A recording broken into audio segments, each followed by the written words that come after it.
Hello everyone, welcome back to Old Bluff. I thought I'd better do a video. It's been almost a year since I've done one, so I thought I'd get one in. This is an image here of a little vent pipe that I had exposed. I had the little cedar tree that I kept the top out of, split it on the sawmill, hollowed it out with a chainsaw, and then wrapped it back around that pipe. Kay bought me that little hoot owl for Christmas, so I put it up there. These are some images of the gable ends. I got some old metal from my neighbors. They redid their roof. Worked out good for me getting that put up. Looks pretty good. This is some of the casing, live edge cedar casing that I used. This is what some of the door and window casing looks like once it's installed. You'll see more of it throughout the video. I think it turned out pretty good. We got our cedar up, lower half of the closets here. Made a trap door to access the plumbing. I kept a little knot hole there so I can just open it up after the washing machine and dryer is in. If I ever have a plumbing leak, I just pop this panel off and just go to it. All my fittings are right there. There's some cedar. I cut a cedar down here in the yard. I've got 8 or 10 of them. Planing this down to a 1/2 inch so it'll work out with the sheetrock. We'll get some shelves and put in here and it'll be ready for some carpet. This is an old saddle that Kay picked up for me. We had gone out to eat up in Helen, Georgia, the barbecue place. They had one up in their timber frame rafters. Told her it looked good in the cabin, so darn she didn't buy one for me. Good woman. Well, you can see we got the doors all cased out, everything buttoned up. Took a little bit. And we got the windows too. I did the cedar, live edge cedar. I've never seen it before. It's really turned out good. I don't know how well you can see it in the video, but I was able to save all the little intricate pieces. You can see that little limb up there. Got it just touching the light fixture over the windows and doors. I did pine jambs and the cedar casing around the edge. I also did, see, I kept everything where the worms had gotten in there and left their sawdust. It's finished on top of that. It's not going anywhere. Did pine window sills, live edge, rounded the ends. Countertops will come right up to the center of this chink groove. That way I can caulk across the top of it. Get a good line there. But all the windows turned out good. Door casing and everything. I actually found this horseshoe here on this property. That's a Morgan horse, big rascal. It's twice as big. Matter of fact, I've got that over there is a regular horseshoe. And you come over here and look at this one. Look how much it'll fit down inside that rascal. So this front door, I got to touch up my chinking. You see the little expansion cracks there, and at the bottom of the logs, I got to touch all those up. One of those things that happens. But I really like the cedar on the casings. I've never seen live edge. And it's unique how I did it. I cut these things on the sawmill 6 and 8 inches at the widest points. But you know, you got all the different widths going up the tree. You can see how it wiggles in and out and gets thin up there. Well, I'm gonna save that and use that for baseboard. All these knots and points, this one's going over one of the back doors and that'll go over the other. I'm saving those for header pieces. The rest of it's going to be baseboard and the casing that goes on the side. All these are finished. Everything I nail up is done. I don't come back to anything. But this is the double window here. I'd saved this piece for the top. It's got a lot of bark on it. It just goes all over the place, but it just stands out. It's something different. Like I said, I've never seen any kind of live edge casing used before, and I'm really pleased with it. All the aprons, they're live edge. You can see them down here. Kept bark on the bottom of this one, just kind of matched the top of it up there. It's just different. See the little window there. Saves that top piece for the header. with the knot, put it in the middle of the window. All of them are different, but that's what makes them unique. Every little piece. Here's the west bedroom. See how the windows turned out there. Those exterior doors, I've got 2 doors left to go inside when I pour the slab out back for the 10 by 20 back porch. I'll set those doors, but I want the concrete's coming right up to the threshold at the entry point. So I'm gonna wait and set those doors after I get the concrete done. And the other window there. It's time consuming. I only got, I think, 2 windows each day that I did this. See, I got the pocket doors in. I've got 3 of those here in the bathroom going in, going all the way through. All the live edge casing around those. Got this one here. I wish I could put a 2 forward door here. It comes in about 4 inches into this pocket door area, but it'll be okay. People got plenty of room to get in and out. I've got the casing done around the vanity mirror. You see how I kept the little limb area for the header piece there. A little bit on the bottom there, not as big as the top. And I just beveled the edge. This is, hey y'all. You can see here where I beveled this so that you can stick your finger in there and open it up.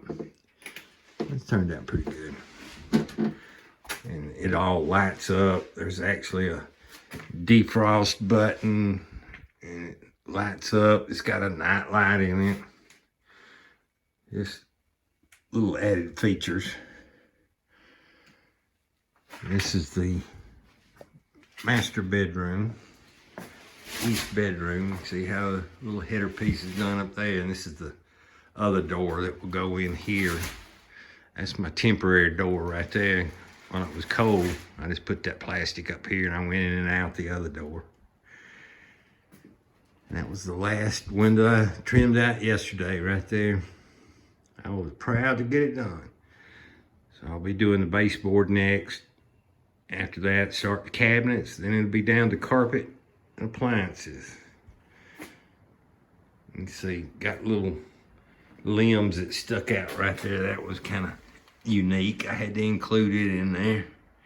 Just little different things. Make each window different. See how big the casing is, but you know, it's like I said, you can trim this casing down. I mean, that was probably 8 inches to begin with, but I had a certain dimension I wanted to keep.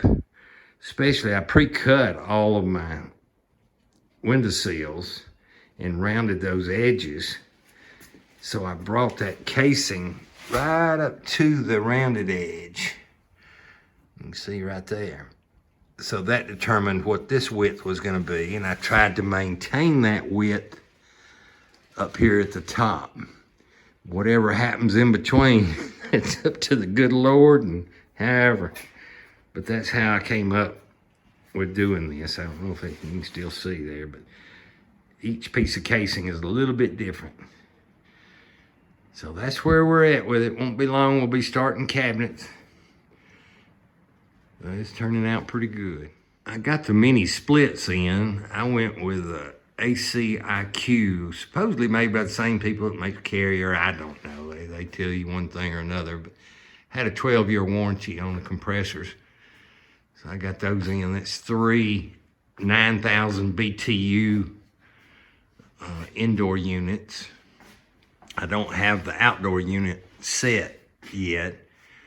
I got to do the outside grading before I set it. I've got it out here sitting on the front porch. But once I get it in, I'll get everything vacuumed down and taken care of. There's the one for the master bedroom. And I set it close to the edge up there, so hopefully that unit will blow into the kitchen area as well as the master bedroom. I wanted 18,000 BTU to go in here for the living room kitchen, but I only had 3/8 and 1/4 inch line sets run through the walls and the concrete floor. So that restricted me down to 9,000. So I've got 3 9,000 BTU units, which should be good. So the total unit package is 2¼ tons, and that should be more than enough for this building, especially as much insulation as I've got in the ceiling and the thermal mass of the logs. I had to include one of my signs up there. Some people stole one of them off the road, so I pulled the other one up. I just put it up there. One of the saw blades that I used on cutting the logs, put it up there. It's one of the first ones, as a matter of fact. I cleaned it up, put it up there. This is a little area where the toilet is sitting in the bathroom. Directly in front of the toilet, I had a 4-foot area left over, so I split the difference of it, made a closet on the other side, and kept this for towels and all the other essentials that you gotta have. You can see we've moved in a little bit of stuff. This is the little closet on the other side of that area. And I didn't have a place to keep cleaning supplies, whatever, so I needed a small space, so I just split the difference in that wall, put a partition up, turn it into a utility closet. This is the little laundry room area in the master bedroom. Here's the shower and the bathroom. Turned out good. This is the vanity sink I made to go in the bathroom. You can see I built it similar to what we've got on the other cabinets in the kitchen. Well, here's what we got going in the kitchen so far. I got the boxes built for the cabinets. I'm just going to do floating shelves up here at the top, down the sides. I'll extend them over through that corner, but up to the microwave cabinet. Put some little ones to the right of the microwave. But kind of getting it laid out. Got the little dishwasher in, arranged, just sitting there, just so I can kind of figure out all the face plates and stiles and rails. Got the sink sitting there, just a mock-up. I'm gonna stick the trash can right there, and then have a little carousel coming out right there, and some other doors and drawers. So we getting it put together. It's just gonna take a little more time. Away it goes. I'm gonna do a slanted roof up over the top to make it look like a vent going out over this microwave area. I've got it vented through the wall, through the log wall. You can see we got the cabinets pretty much roughed in. I still got to build the doors and drawers. I'm gonna pour concrete, I think, for the tops. I've never done the concrete countertops before, so I'm gonna do that. There's the pecan on the side right there. It's a good 150 or better years old. And I've got hickory on the face plates. I'm gonna make all the doors and the drawer fronts out of pecan. Just some pretty old hickory. Got my trash can slide in. I've got the sink. Everything's just kind of roughed in right now. The dishwasher is actually set in. It's finished, but can't plumb it in just yet. The drain for it until I get the tops in, get all that done. I'm just gonna do pots and pans over under the cooktop. Got the little microwave in. We'll probably do a horizontal door, one door across there, something a little different. It'll match the drawer fronts.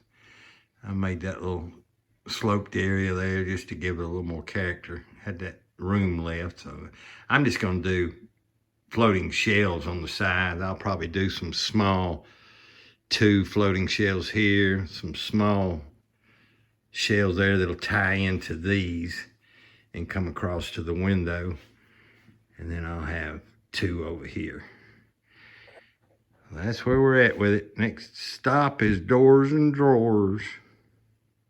Well, we got the drawer fronts and doors all in. I just got to come back, put some handles on. I think I'm going to use a rope, maybe like a 3/8 hemp rope. I might stain those 3, actually 4. I got the one above the microwave there. It's a little bit light. It's sapwood on the pecan. So I might go over it with another coat of stain. I might do that top one and the bottom one right there. That way it'll match that door. Well, we got everything ready for the concrete to go on the countertops. I'm supposed to get that forming material and all the reinforcement stuff for that tomorrow. But I got the floating shelves up. You can see those down through there, come into the microwave. Turn that little corner, you can barely see them. Now you can see them right there. And little bitty trinket shells over here. I don't know, we'll just set something up there. But that's where we're at, waiting to do the countertops. And then it's on to a vanity and then back on the outside for a couple of months probably. I really like this pecan. It's turned out good. It's pecan doors and hickory stiles and rails. Worked out good.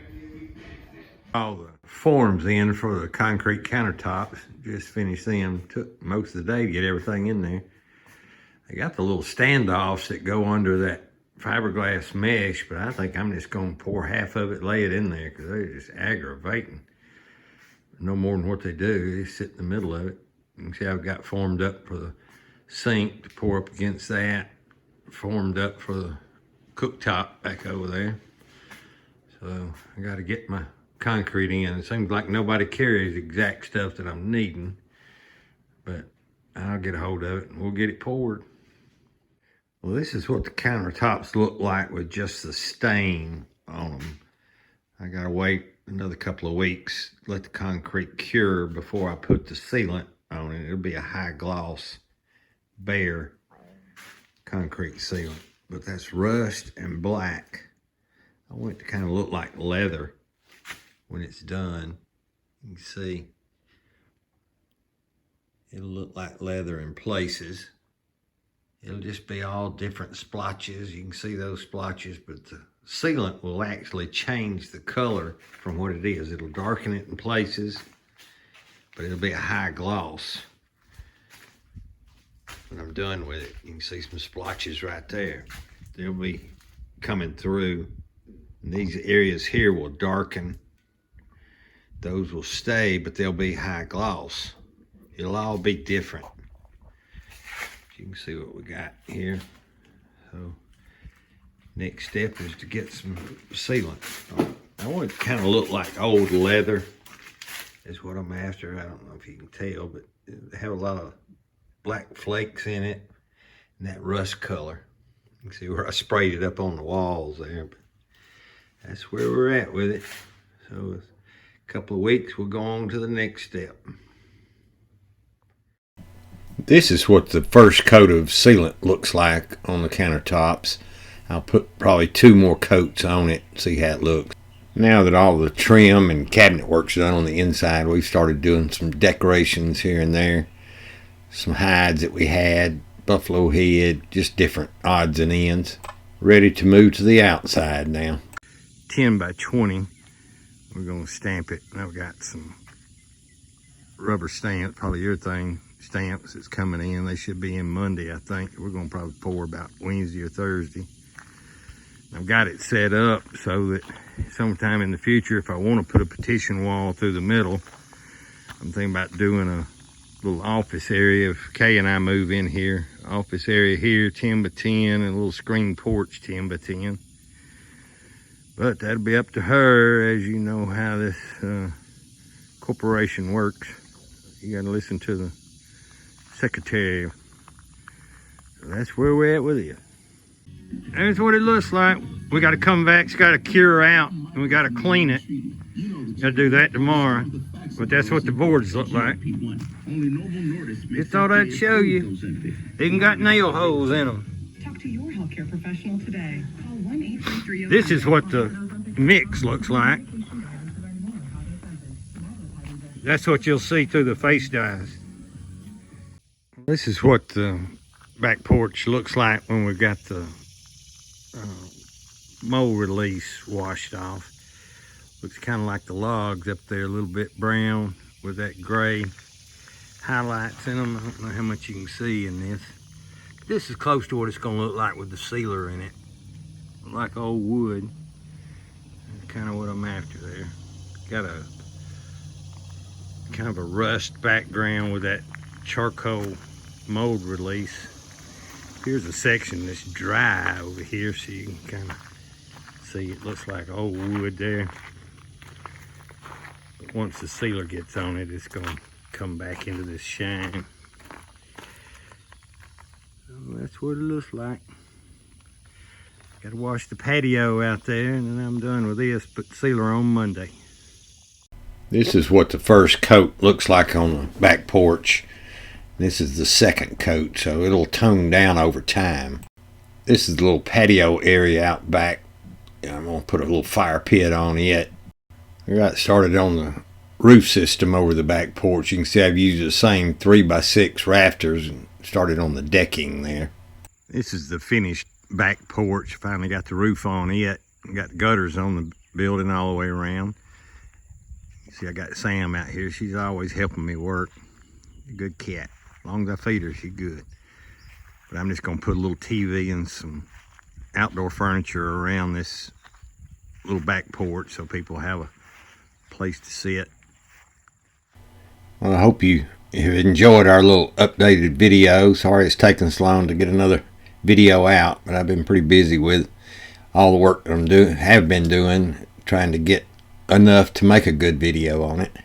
But anyway, thank you for watching. You guys take care and be safe.